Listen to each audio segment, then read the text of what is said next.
This is part 2 of the lecture that got really chaotic due to problems that I had with 2 monitor screens and perhaps Wi-Fi upload. So again, I will fetch as much as I had originally intended to in part 2 of the talk on India, Britain, Maharajas, and Kashmir. So this is where we left off in part 1. We were talking about the recruitment of the local soldiers who became mercenaries, so to speak, and decided to make their fortunes and make a living with the British Army. And that tradition continued and served very nicely, and in fact became the big backbone of the British Army, East India Company Army. Sorry, there was no British at that time. And so it was a private company with an army of its own and managed to establish foothold in South India. And finally, with the victory in the 7-Year War, became almost the only European masters at that time. Okay, and now,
so that is a good example of one of the traditions that, I don't know if you noticed or not, but that was how apolitical the army is. And that has been a big blessing, or in a very obvious way, for the last 75 years of Indian independence, because across the border in Pakistan, they have had at least 3 or 4 military takeovers, and their constitution has been suspended and rewritten for several times.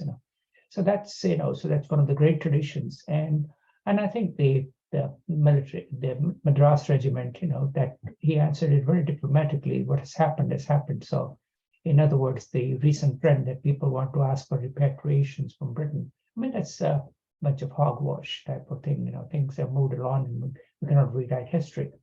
So this was, and so we give the date from 20th of June, 1757.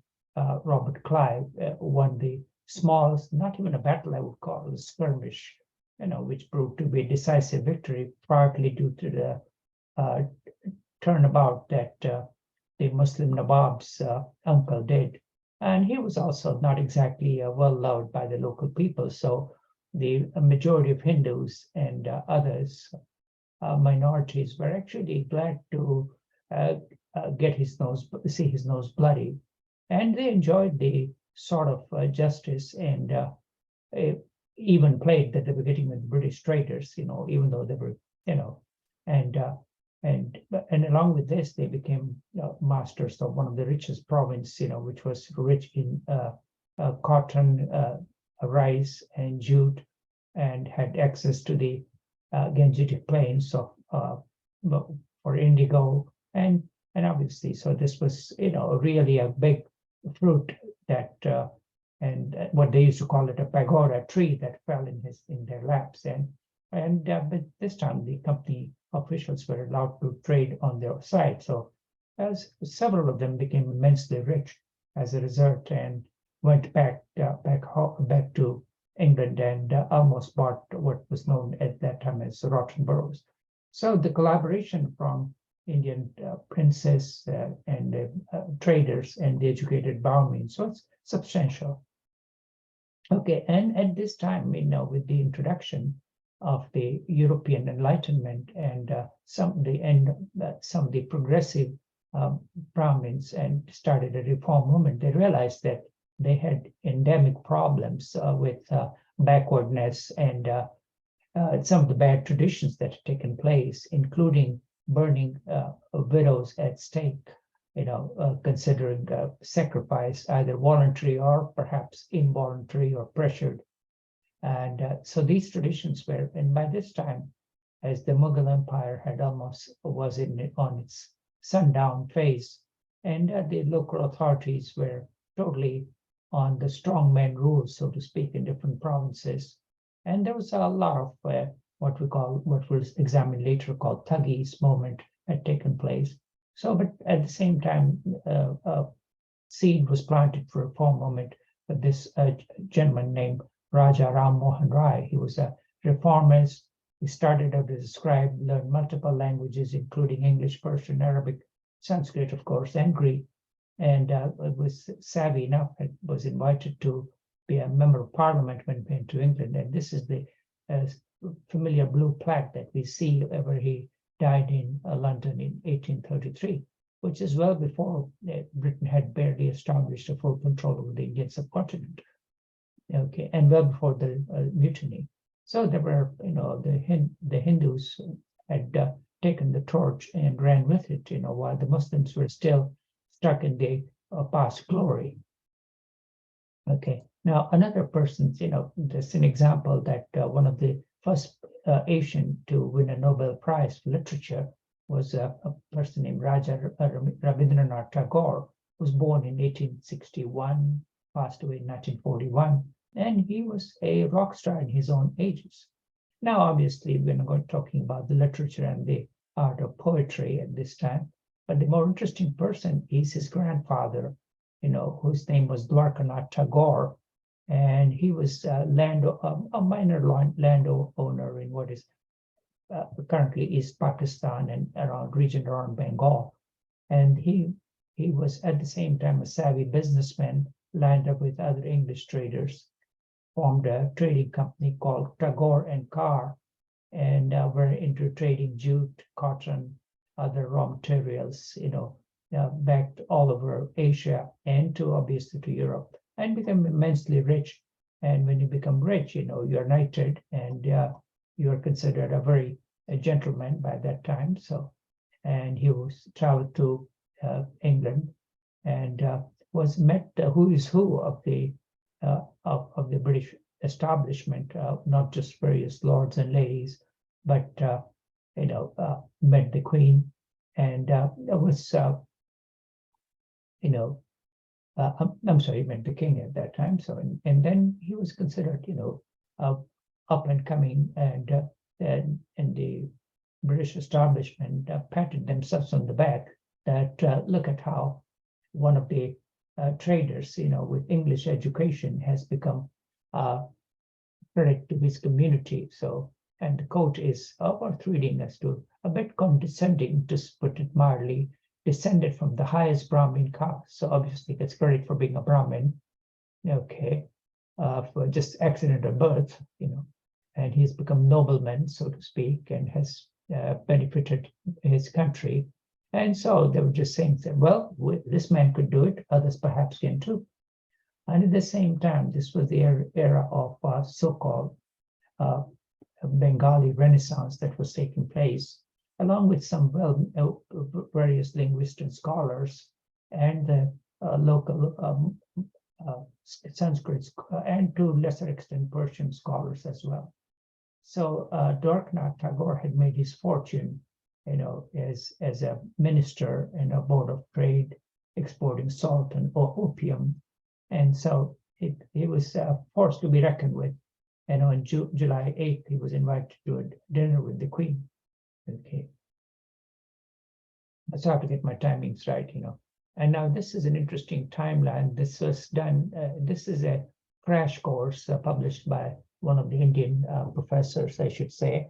That it gives you the timeline of the events as it took place. And if I can say, it's like enlightens the timeline starting from Vasco da Gama to the downfall of the Mughal Empire, which lasted for about almost a couple of hundred years, a little less than that, and the other colonials who came around, and the charter that was granted by the Queen, and then other events took place, which again we can magnify here, and you can see how Robert Clive, became the Nawab, and this is, a nice way to review the material that we already covered ourselves. So I won't dwell too much on it, but again, and this was an interesting side bit, which this is a letter that ended up in the collection of a private gentleman named Thomas Hyde, who's a professor of Arabic and Hebrew at Oxford, and he covers a letter which was written by some Gujarati and Hindu traders from the city where the British landed, and they had lost some goods, so they were writing a petition with the greeting of Allahu Akbar, not realizing that that had nothing to do with the British monarch. And it was written on behalf of these three businessmen, the humble merchants, and to the Caliphate of England. And he must be aware that we've been living under the British protection of the East India Company, and they have lost some goods on the seas, and they should be compensated for it, Okay, so this was, so it just shows as to how much lack of knowledge was it amongst the average Indian about what was going on several thousand miles away. That's kind of hilarious, and this may come as a surprise to you, but I can see the native language in which in fact, I even recognize some of the names that their descendants are still a force to be reckoned with in the big city of Surat. Okay, but that's history of just a side bit type of thing.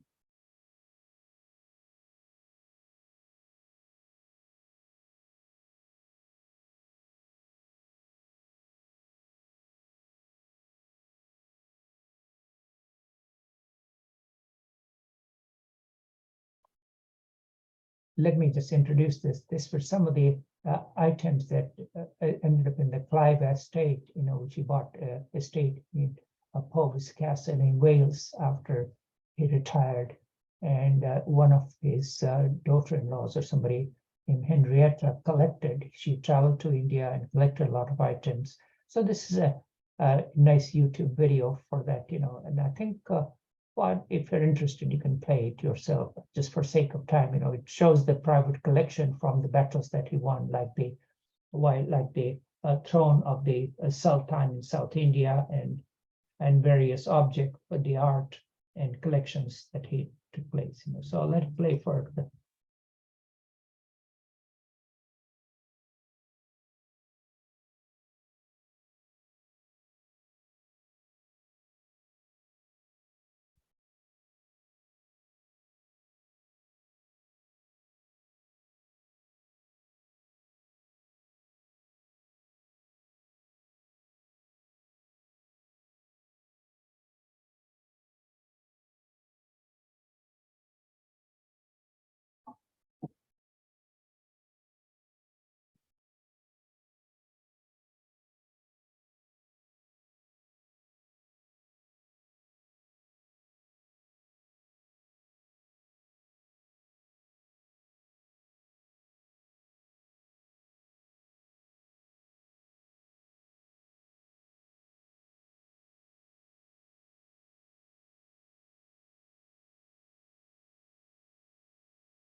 Yeah, so this was the most interesting item of this, because Tipu a sultan who will talk about, the final battle of Mysore. This was his throne, and he was associated as a nickname of Tipu the Tiger, who went after the British lion, so to speak. So these are the varieties of objects that are there. So I think it's a rather long video and a little slow moving, so we shall skip that and go forward.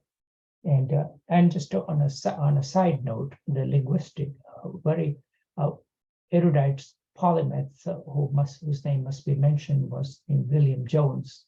He is a philologist, linguistic prodigy, and he's quoted to speak at least about 15 or 20 languages, including classics, the Middle Eastern languages, Hebrew, and he, just for good measures, he was appointed as a judge of the Supreme Court of Calcutta, and to make sense out of the Hindu and the Mohammedan law, he works with the scholars of both faiths and finds out the relationship, phonetic relationship between Sanskrit and classic Greek and Latin. So that gives rise to the basis of the so-called Indo-European languages. So that absolutely revolutionized the linguistic field. And unfortunately, he died at a relatively young age. And he was founder of the Asiatic Society of Calcutta, which was started as early as, I should say, probably 1790 or so. And for our first 40 years or so, it was strictly manned by Brits.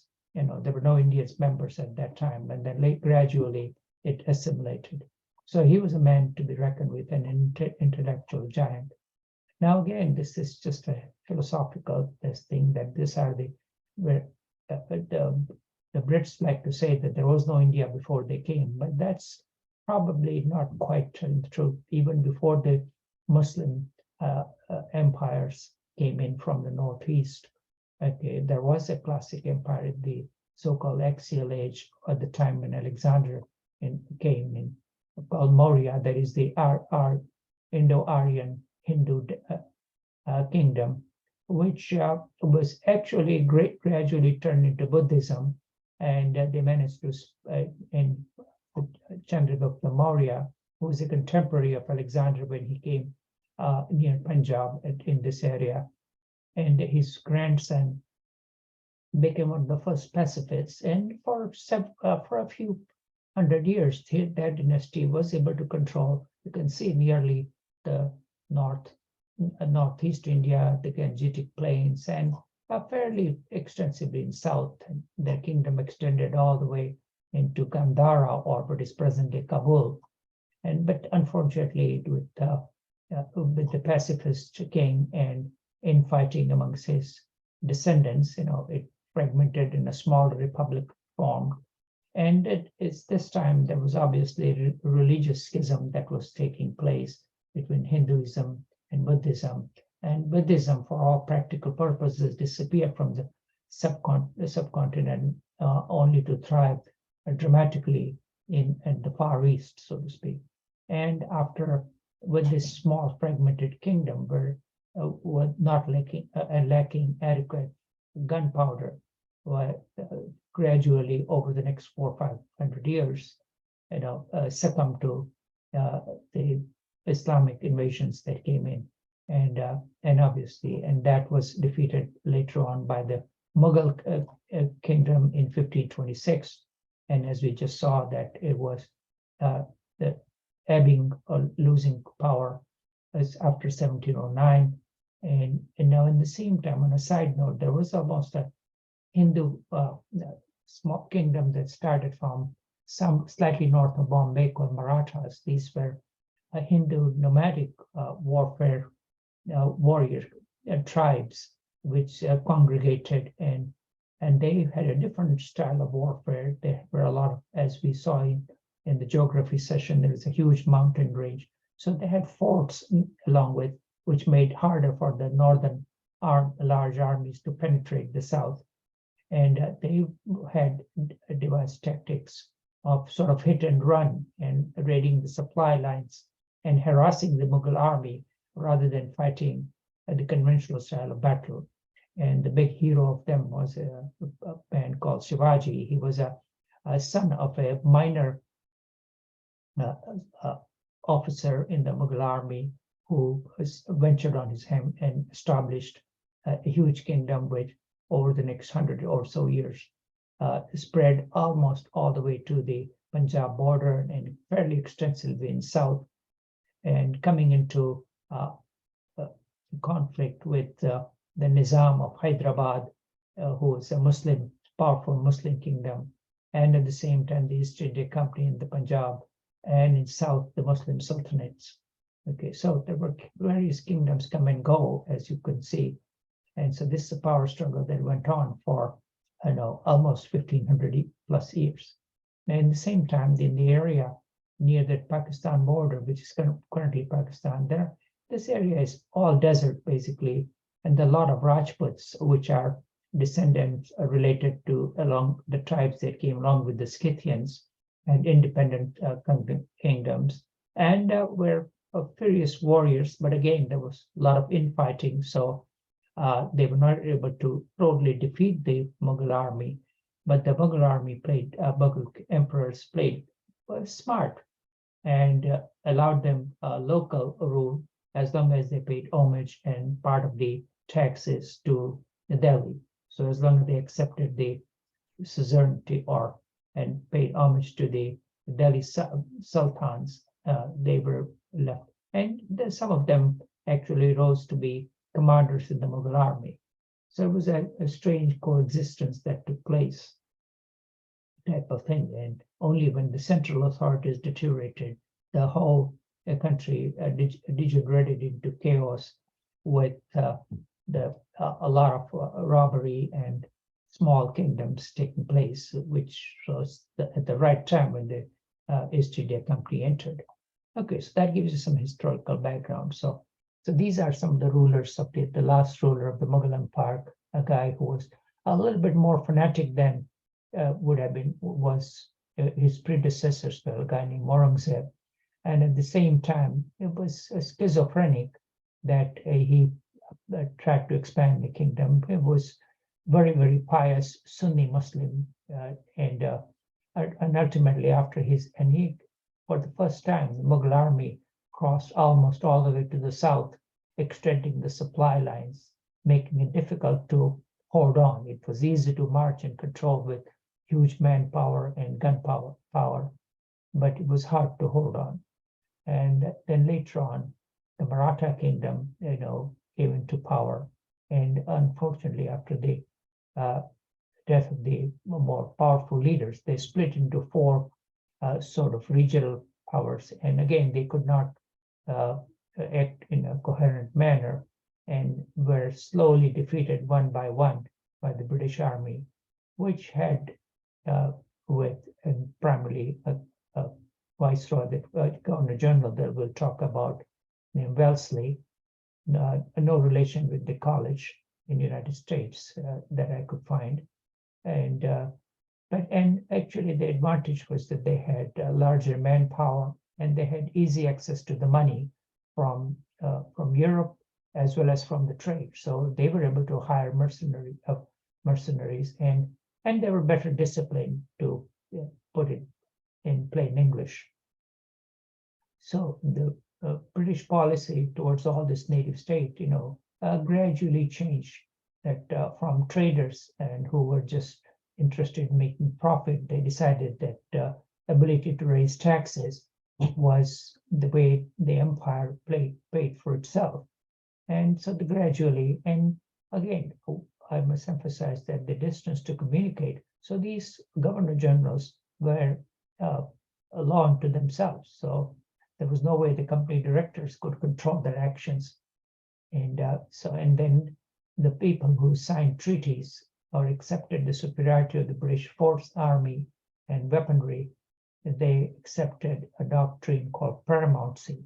Means the East India Company was the paramount power, and without authority, or they could not declare war on each other, they could not establish relationship with other, or even could employ Europeans without the permission of the British resident, as they call. So he was the so-called true administrator, and usually the local princes ruled at with his blessings and approval. So it was a form of an indirect rule which was established.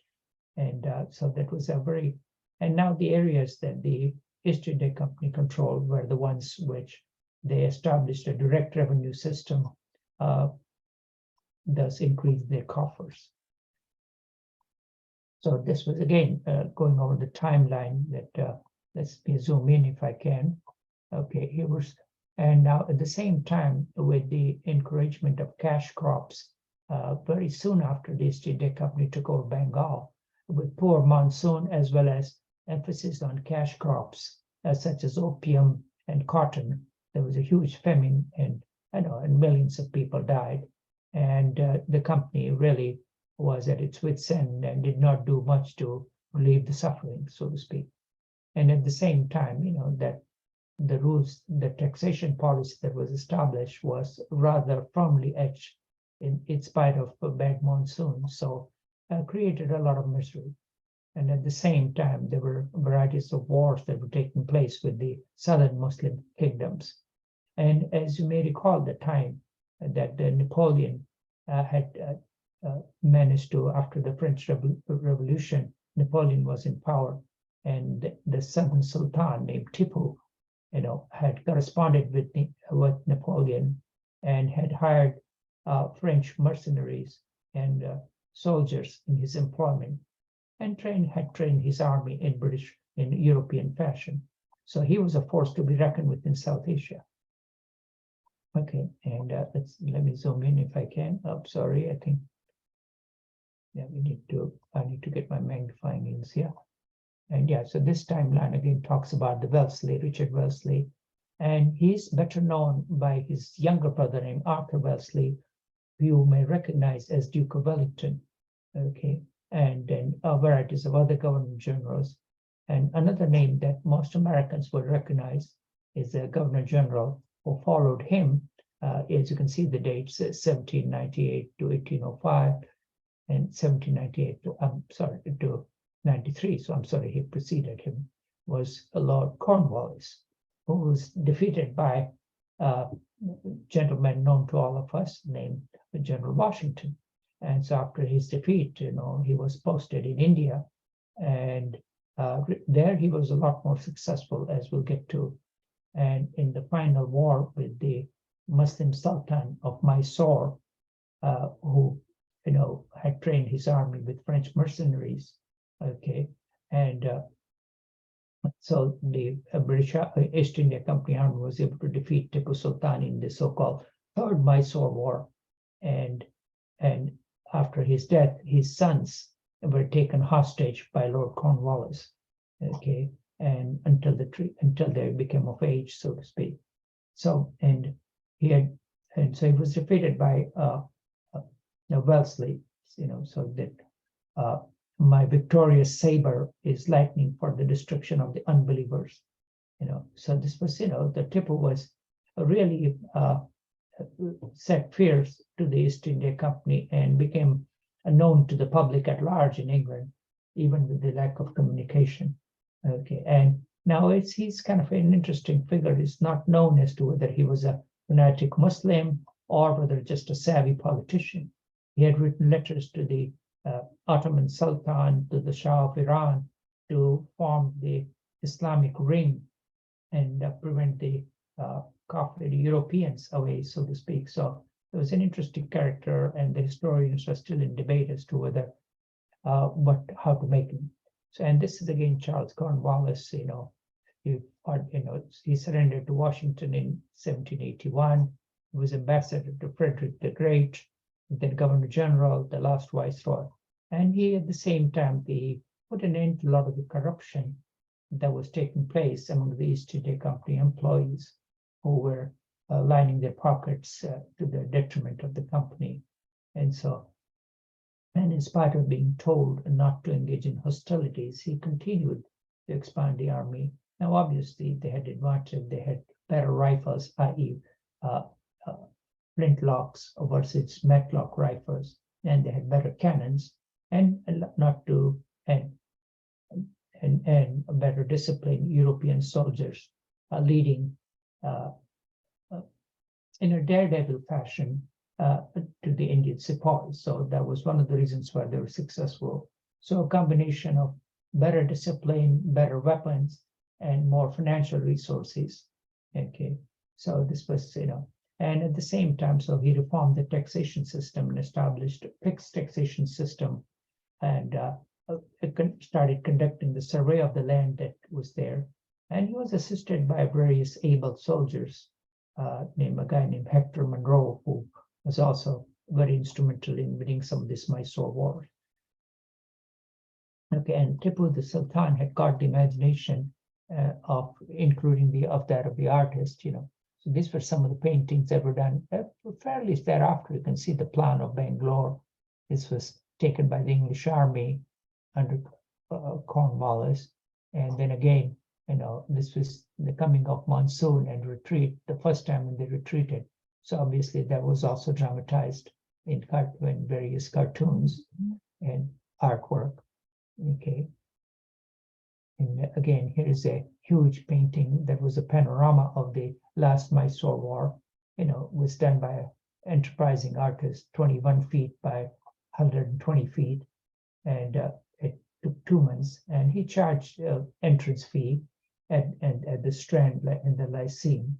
And, that made it pretty good money, asking, giving people almost like a cinematic view of the storming of Srirangapatnam, which was by the way, the capital of the Tipu's kingdom. And so this was done. So this was, a very, very well informed war that took place. And again, this was admired, but this was a lesser known artist, but was admired by painters such as Benjamin West, and Goethe, who was in Europe at that time. Okay, and so this is how the history was transmitted and the local public was made. And at the same time, you can see that the health was of concern. And in India, there was a lot of superstition about smallpox because there were, a goddess for a smallpox that is considered, so she has, the varieties of multi-handed princes. So this was a graphic presentation for it. But as science people may recall, the vaccination was introduced in 1762 by Edward Jenner, and the procedure was taken up, by transmission from one arm to the other, and the vaccine made into South India. And after the defeat of Tipu Sultan, the East India Company put a Hindu king named Wadiyar in the throne of Mysore, and this is his wife, who actually shows what can be best be surmised as a vaccination mark to promote and convince the local people that vaccine was, the treatment of choice. And obviously, they had some self-interest. They didn't want their soldiers to get infected. So vaccination was introduced very early in the subcontinent by the East India Company. But at the same time, they were rather reluctant to spread any education or per se, and whatever was started in Calcutta and South was done by private business, and with some well-meaning Englishmen as well. Okay, and this is the story of 3 Hastings. Now this one is obviously a fictitious character that you may recognize as Hercule Poirot. Well played by, and his able assistant named Hastings, has nothing to do with our subject matter. I just thought it was clever. And then Warren Hastings, who was the 2nd Governor General of Calcutta, and he was Indophile in his way, started a sort of college, and also codified some of the legal systems, and was interested in Hindu religion, trying to understand the philosophy. But at the same time, he had overreached his boundary and overthrown some of the Muslim kingdom in Northeast India. And at the same time had received varieties of gifts and bribes, and was impeached in the parliament. And that is the famous speech that was given by Edmund Burke, who was in the opposite party. And after 7 years of trial, he was released. But that's one of the pieces of classical oratory and parliamentary procedure. So there was his impeachment of Warren Hastings. That's a classic literature piece. But a better expansionist person that was the one that followed him. Sorry, let me get that straight. Was a more interesting gentleman named Lord Hastings, who was just a similar name, and he expanded the East India Company control further into Rajasthan, into the desert, and the varieties of Rajput states. They signed a treaty and a doctrine of supremacy with the East India Company. So, just from being a coastal power, the company was almost in control of nearly 70 to 80% of India. And by this time, the Marathas were again outmaneuvered, and they could never unite together. And at the same time, being Hindu dynasty, or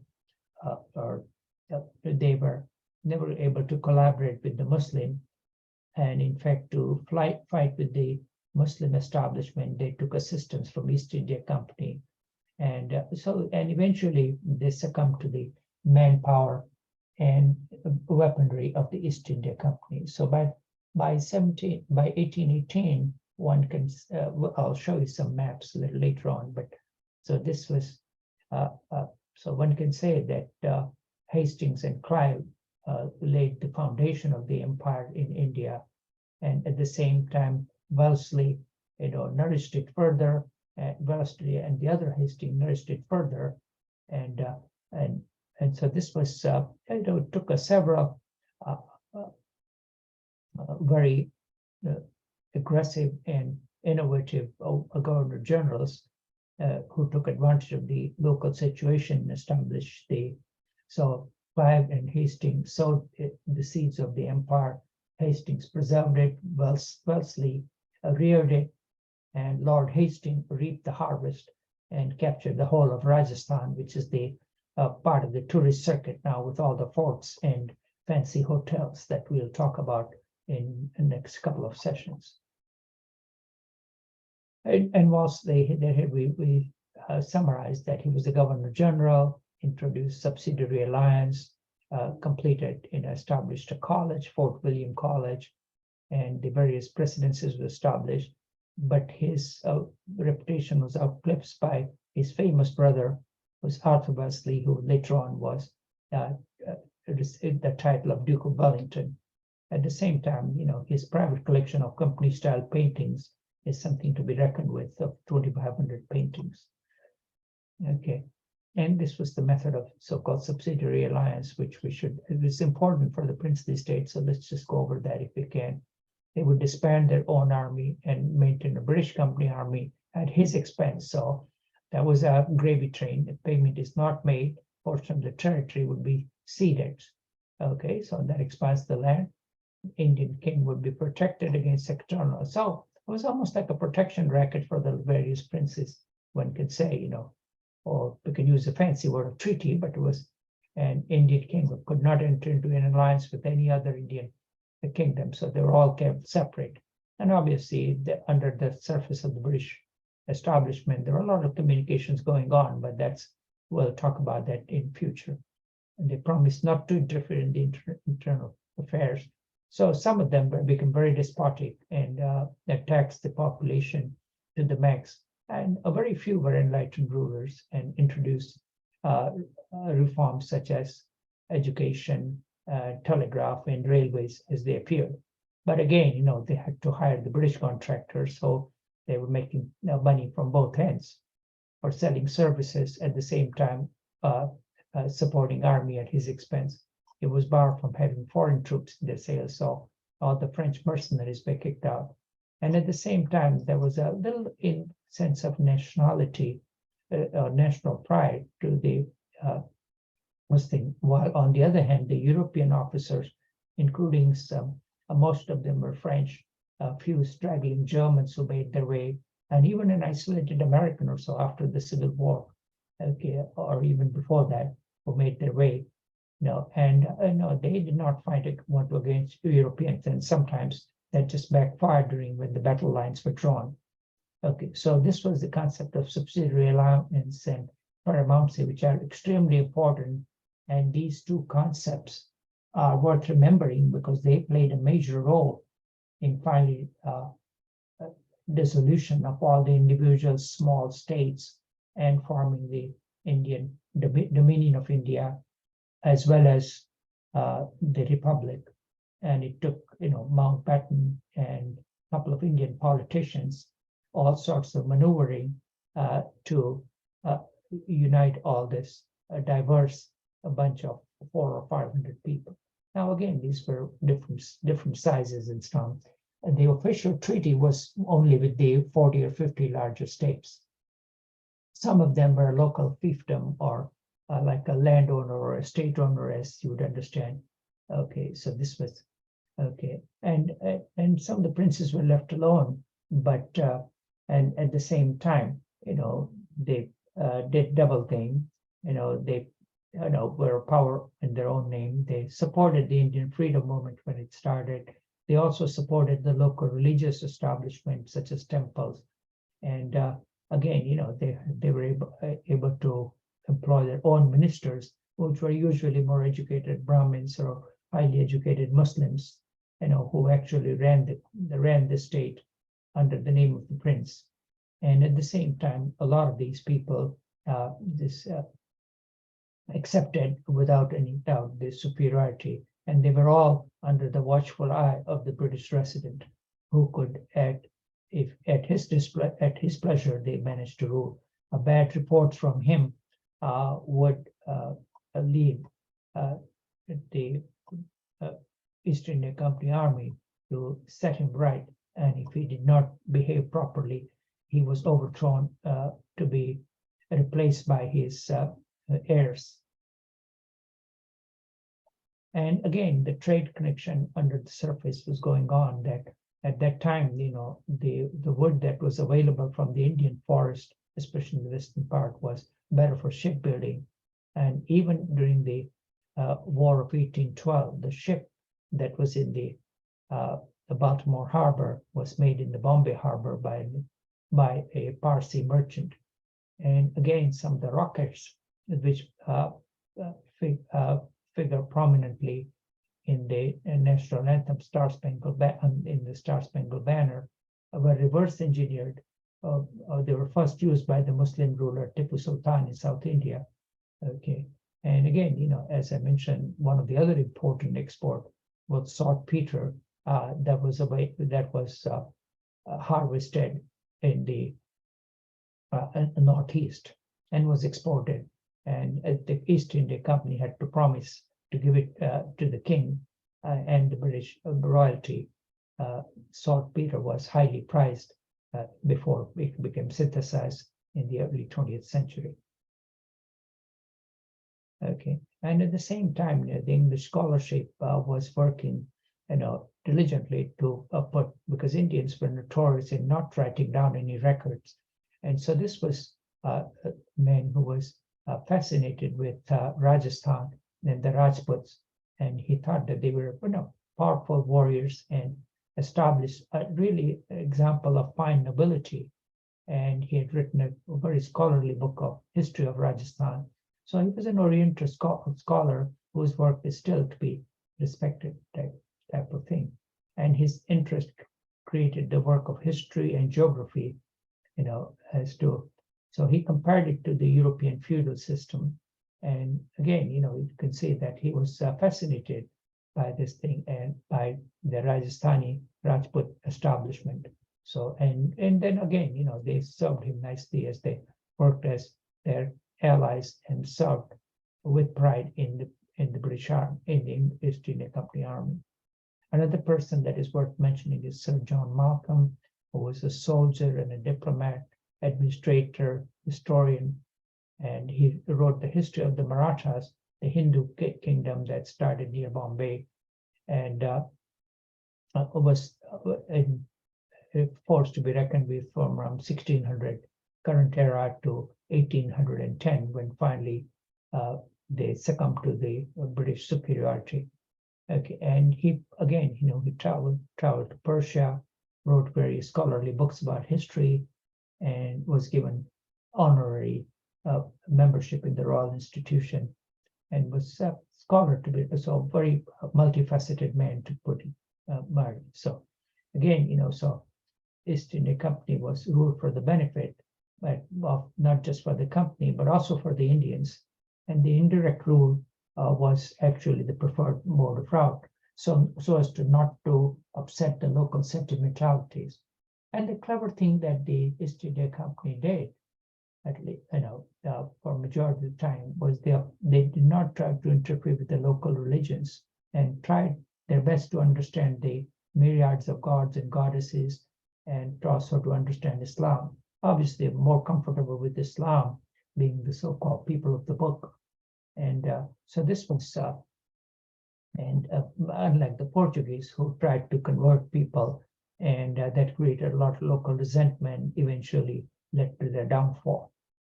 Okay, so Malcolm was, also at the same time, he laid out the policy of the British Empire as a so-called forward policy with diplomacy with Iran, Afghanistan, Central Asia. So these were some of the very forward-thinking people who laid the foundation of the empire. Okay, and we already talked about Hastings, but interestingly, just like Cornwallis, he has tied with the American colonies as well, that he fought at Bunker Hills and in Charleston, and then later on was appointed Governor General of India. So you can just see how the British Empire, after the 7-Year War, the people, I don't know how they got around with, because obviously the travel was not exactly taking a BOSC flight, but they got around and served for a long time in the establishment and ruling of the empire. Okay, and now this was again, this was not a peaceful war. There were skirmishes from local attempts at resistance that went on, type of thing. So, but at the same time, finally the better weapons and money ruled. Okay, and let's go over the map in that time, this type of thing in more details. So as you can see, so this is what it was left with, with subsidiary alliance, by the time all things were done, that the areas in the yellow was controlled by the East India Company under direct rule, while the other areas, the one in red, are the local princely states, who were under the subsidiary alliance and were left alone as long as they accepted the paramountcy of the East India Company. This is the biggest state. As you can see, it was a fairly large area of Hyderabad, which is ruled by the man who was very rich, called Nizam, was a Muslim kingdom. These were various Rajput states. Again, this area is large, but there were at least, more than half a dozen major states, and now this area was not very productive. It's all desert, basically. And by this time, the East India Company had acquired another good fertile source of soldiers, because they had defeated Nepal. And so this was the Gurkhas who sought employment and served the British Army faithfully for a number of years, including as late as 1919. There was a Gurkha regiment in Hong Kong when it was given up, when it was turned over to the Chinese. Okay. And now we'll talk about, this word may sound strange to you, called doctrine of lapse, that we'll talk about in a few seconds. Okay. And again, there's more timelines here, so we can see, we'll go over that again, so we can just see.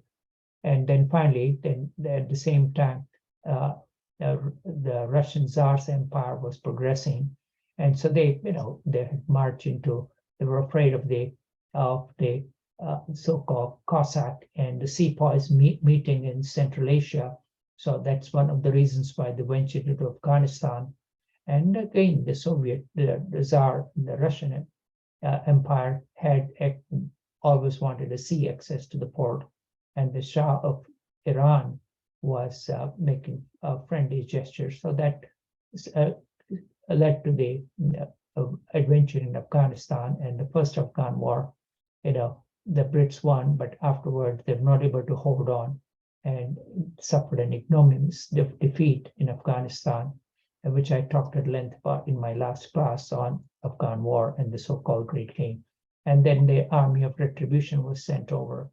And at the same time, around by 1830 to 1840, the only Indian kingdom not under the control of British were somebody called the Sikh Empire in northwest Punjab, as you can see somewhere around here. And these Sikhs were a religion by themselves, which started around in the Punjab or the Five River area, taking the best elements of Hinduism and Muslim. Its roots go back to around 1400 current era, and they were not treated nicely, to put it mildly, by the Mughal empires, and several of their gurus were tortured, and then they decided to become militant and become more warlike, and eventually, with the weakening of the Mughal Empire, establish a Sikh kingdom, which again, factors largely. And some of the toughest battles that the British had were with the Sikhs, because they again had Europeanly trained soldiers, and there were some 2 or 3 Sikh wars that took place, which we'll talk about. But at the same time, another phenomenon that had taken place in the Central India, which was a more hilly terrain and a desert area, that a lot of mercenaries were left jobless after the collapse of the Mughal Empire and with the so-called peace that was instituted. So they turned to robbery on the roads and the forest of Central India, and they were considered thuggies. So in the name of, so they were just plain robbers and would kill travelers who were traveling by land from the coastal area to Central Plain and to Delhi and destinations forthwith. And so they were used to garroting people, and robbing them for their possessions. So this was, and so finally the East India Company decided to send a huge army, and they were in the place as soldiers for some of the Maratha princes. And finally, with a considerable effort, they were put, they were succumbed. So the last emperor, governor general worth mentioning is a guy named Dalhousie, the same name as the famous Dalhousie University in Canada, in Nova Scotia, and that was his father, who was the governor general of Canada, and the son became governor general of India from 1848 to 1856. And at that time, the climate of Calcutta was, not surprisingly, was hot for the British European establishment. So they established a summer capital in the foothills of Himalaya, a place called Simla, and they built it in a European fashion. And so there was a summer capital of the company at that time. By this time, telegraph and railways were making road, and the communication lines have improved, various canals and bridges were built. And this was beneficial in both ways, because with the canals and bridges, irrigation improved. At the same time, land revenue improved, again, enriching the coffers of the East India Company. So, and the early education in civil service was established. Okay, and then he introduced a system called doctrine of lapse, that if any local prince or sultan who did not have a male heir, his kingdom was taken over by the East India Company. So this was obviously one can understand that this was not a popular thing. And at the same time, when the kingdoms were taken, varieties of states, which are relatively small or medium-sized states, that were taken over. So there was a lot of bad feeling that was fermenting under this thing. And all these combined to the so-called mutiny of 1857. Okay, and these are some of the actions that he did or didn't do. So you can see that he established Charles' doctrine of lapse, introduced the passenger train in India. And again, this was very lucrative for the British traders who were guaranteed 7 or 8% interest and was paid for by the Indians, and was much more expensive to build because the terrain was hard. And then he also saw the putting down of the Sikh wars that took place, and the Sikh Empire was annexed slowly but steadily. And that is important for us to remember, because when the Sikh Empire was dissolved, the Hindu king who did not support the Sikhs and sided with the British was awarded by giving him control over, or selling, actually, not giving him, not as a gift. He paid in cash for the area which is currently known as Kashmir. So even though Kashmir was under Muslim rule from, like, I should say 1200 current era to 1800, it ended up with a Hindu king, which will figure largely in the last day when we talk about the conflict that is still simmering. And again, some of the bad practices of female infanticide and human sacrifice were, so the Hindu reform movement was taking place to the chagrin of the much more conservative establishment. Okay. Now, this is a little bit out of sequence because an American traveler, whose name is well known, he traveled to India later on, and he talks about the Thuggees. This was obviously, by this time the Thuggee movement was put to rest, but he writes in his own unique fashion about the Thuggees. Yes, we white people are merely modified Thuggees, okay, under the restraint of a thick skin of civilization, okay, thugs who enjoyed slaughter. So he talks about his good self-examination, and this is from a book from a writer who is trying to make money on the lecture circuit, okay, to British India, and wrote his travelogue. The book's name is Following the Equator, and the writer should be well known to all of you. And the Yankee, not a Connecticut Yankee in King Arthur's court. This was not King Arthur's court, but the King's Empire, and he's none other than famous Mark Twain. So this is a writing from him, which you can read it at your leisure if you choose to. Okay, so those, and then again, by this time, the evangelical movement was becoming more and more powerful. So the evangelical trio was actually pleading the Parliament and pressuring the East India Company, to spread Christianity in their own land. And again, this will not go well with the locals, because these were not natives who were totally ignorant of, but they were well-established religions for thousands of years, and the process of conversion was not accepted, and in fact was one of the big reasons for the 1857 revolt. So some of the abolition of the traditional practices of widow burning, introduction of English and replacement of Persian as a lingua franca, spreading of Christianity, doctrine of lapse, which upset the princess. And again, the Indian soldiers were considered second-class citizens, even though they were large number of rank and file, and they could never rise above the rank of sergeant. And so this was, again, and some of the high revenue taxes, which were not adjusted for bad weather. And last but not the least, the last trigger point was introduction of cartridges, which were covered with the grease of fat of cows and pigs. And you can see that was abhorrent to both the major religions. So varieties of causes led to the mutiny when soldiers finally rebelled and attacked the English officers. And there was, unfortunately, they had too many leaders and not a real good, one powerful leader. So, and they had lack of communication. And the varieties of princely states, including the Rajput kingdoms, the Sikhs, they never supported the rebellion. And with better resources and sending in forces from England, the rebellion was eventually put down with some horrific atrocities on both sides. Okay. Now, at the same time, one of the more fundamentalist religion was an interesting diversion called Wahhabism, which was a more fundamentalist Islamic thought,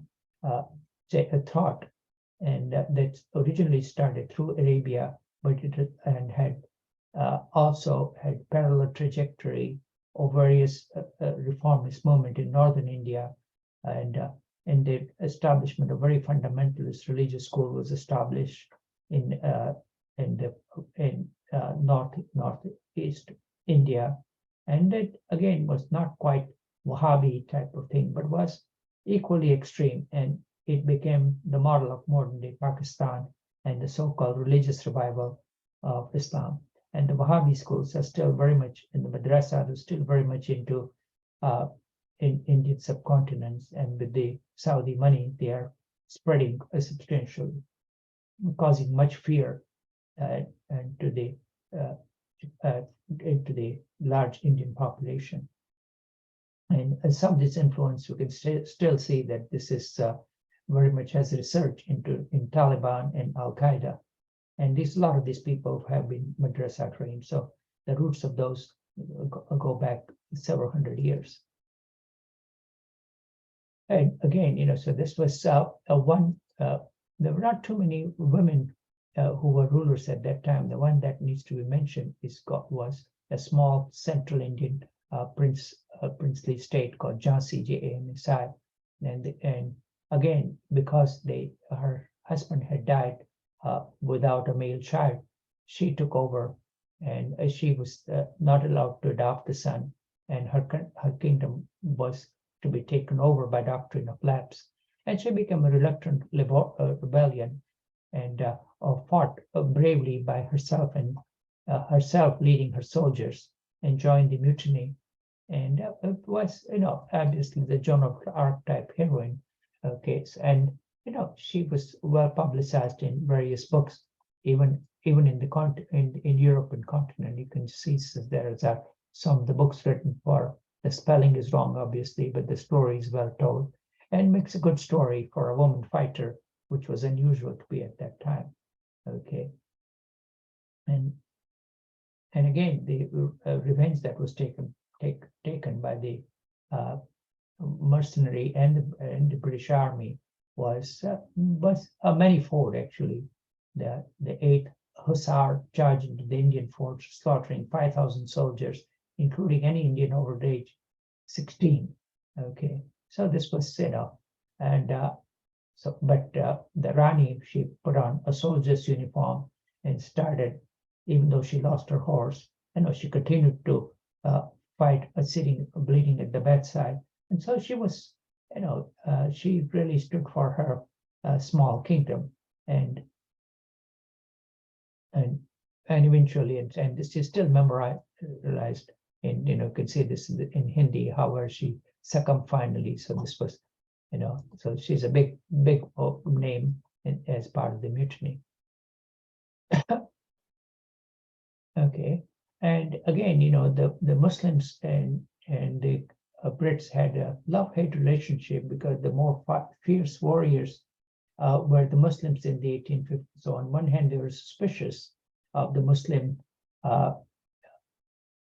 population, because they were considered more troublemakers.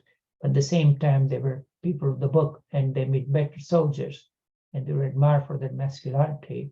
And the Pathans, the choice posting for the British soldiers or even administrators was in the Northwest frontier, and that was romanticized by Kipling. At the same time, they had looked down upon the educated, quote unquote, timid, because you must remember that these were all public school educated boys, where the sports and manliness was considered, the things, big things. So this was considered popularized. And even during the Afghan War, in the later part, Winston Churchill worked as a reporter on the Northwest frontier. And so this was a very male-dominated paternalistic society, that the women were considered to be put on pedestal and worshipped, so to speak. There are very few women who traveled on their own and wrote travel journeys. but at the same time, it was very strict. And at the same time, there was some access to homosexuality, which was accepted in Islam under the cover. And so this was an interesting, mixture of various religions and cultures. And so the concept of masculinity became military and patriotic. So the ideal man was considered courageous, hunter, adventurers, pioneers, and their job was to protect the women and children. Okay, and again, the jihad, a word interesting because India's madrasas was that few historians seem prepared to examine, because it is considered, obviously, with the India's emphasis on secularism, it is not discussed widely, but it was very much there and played a major role in causing more fanatic fighters in 1857. And this was a book written by an English a popular historian named Charles Sallin, who writes about the so-called God's terrorists, that these were the people who wore the green headband and fought till death during the last takeover of Delhi. And the Wahhabi Ghazis from Tonk, which were actually Afghan in origin, they were fought when the other Sipais, they finally decided that the battle was lost and they managed to run away. But the Ghazis, or the Wahhabis, stayed and fought till death, as what we saw during the Afghan wars and even during the Caliphate movement. Okay, and so this just shows us to how fundamentalism was becoming a big force to be reckoned with, and the roots go back quite a bit. And finally, with the horrors of East India Company and the mutinies that took place, East India Company was abolished, even though they were already regulated in 1833. And so they were, the company was dissolved, and India was considered under the direct rule of the Queen. And Disraeli offered the crown of India, obviously without consent of the Indians, and so the Queen was declared Empress of India, and the Indian Council was appointed, and the council worked in collaboration with the Governor General, who was now termed as Viceroy, and it was indirectly ruled by, and the Parliament had Secretary for State for India, and Queen Victoria had, after the death of her husband, had a Muslim servant who actually gave her some facts about India, and she was strongly influenced by him about how the empire was being run. And okay, and she also had the very sort of soothing words and was actually revered, and the British establishment promoted her as the Queen Mother, and the cult actually was set up and had continued until her death. Because obviously the feudal society was used to respect kings and queens, and so this was a good substitute figure of somebody who's far away and was a so-called benevolent ruler. And so this was, she wrote her feelings of horror and regret at the result of this bloody war. And so this was, the Indian citizens will be treated with generosity, benevolence, and religious tolerance. And by this time, all the princely states had come under the thumb of the company and were left alone. And they were considered as co-rulers and were considered allies. And as long as they kept, they didn't cause too much trouble, they were allowed to rule for themselves, as long as they paid for their keep, so to speak. And now this makes for an interesting story. This is a whole book by itself, that the famous diamond that's in the crown jewels of the British king monarchs, the Kohinoor diamond. That is a fascinating journey. That diamond was actually excavated in South Indian diamond mines, and then from later on, from the Hindu kings traveled to Delhi. From Delhi, it ended up in Persia when the Persian king invaded Delhi and looted Nadir Shah. From there, it ended up in Afghanistan. Okay, and from Afghanistan, it ended up with the Sikh kingdom, the king of Sikh empire, a very powerful king named Ranjit Singh. So it ended up in his crown. And after the defeat of the Sikh army, his 10 or 12-year-old son, who was the only heir left, and he was encouraged to give the diamond as a gift to Her Majesty. And he was sent to England to become a proper Englishman, the guy named Dilip Singh. We'll talk more about him later. And that's how that famous diamond, Kohinoor, ended up, from South India to the royal jewels. So it's a fascinating story as to how, there was primarily a war booty, so to speak. So that's a fascinating story in itself. And there's, I think, recently William Dalrymple, who is a very popular historian, spends half his time in Delhi and London, along with an Indian author named Anita Singh. They've written a recent book called Kohinoor, which makes an interesting yarn. And now I think we're coming up to 10 minutes after this, one or two slides, we'll stop at this stage, that the Muslims were late, but not totally absent in enlightenment. And an administrator who worked for the British establishment named Sayyid Ahmad Khan, he was a reformist, educationist. He was loyal to the company in 1857, and hence was appointed judge. And he initially was one of the first ones to propose that Muslims had their own glory days, but they cannot live in harmony with Hindus. And so he had suggested a so-called two-nation theory as far back as right after the mutiny. And he traveled to England, and he'd established the first so-called Anglo-Oriental college in Northeast India.